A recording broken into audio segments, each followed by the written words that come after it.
I used to write and hand in homework for an imaginary classmate.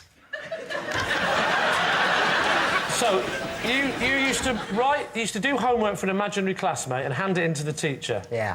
For a pupil that he didn't have because they were imaginary? That's right. It was a collective effort. Who was the group of collectives? It was the class. Are they real friends, the class, or are they...? Yeah, with names and everything. Real Did he people. have a name? What was his name? He must have had a name, but I can't remember what the name was. One of our class was quite enterprising. This teacher was new. He was a French teacher. He came in and he read the register, and one kid went, "Oh, sir, you've missed out," I don't know, call him Fisher for narrative purposes. Yeah. And so this guy wrote in an additional name in his register. And then you kept the pretence of this boy up by doing his homework for him and handing it in? Yeah.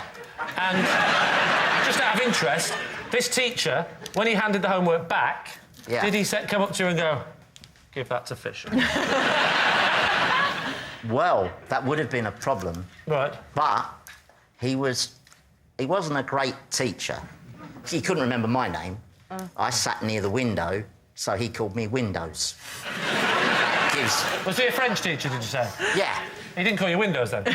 Well, he did. He didn't call me Finetri, he called me Windows, because... Often the very best French teachers speak English as well. Yeah.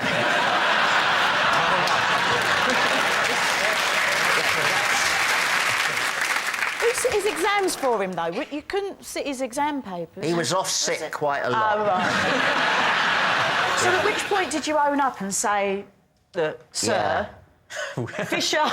We've killed Fisher. He was doing too well. We were so envious. He never found out, and the school decided to let him go.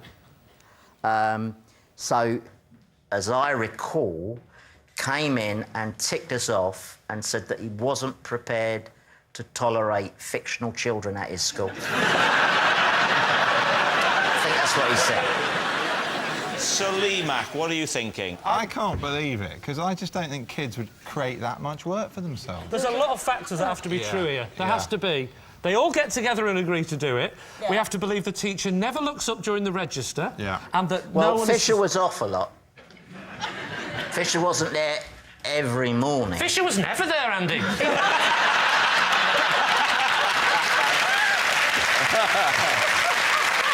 Andy, can I ask, what's Fisher doing now? The awful thing is, for a moment there, I tried to think. I actually... Time to take a guess, Lee. What are you going to say? Oh, trust me, this won't be a guess. This is not true. Not true? If it is, I'm worried for Fisher's welfare. Fisher doesn't exist. I don't think I'm going to sleep tonight thinking about Fisher. There is no Fisher. Come on, Lee, what's it going to be? Truth or lie? Lie. Let's put Fisher quietly to rest and say it's a lie. OK, it's a lie. It's a lie. OK. Andy, is it true or is it a lie? There is no Fisher, but it is true.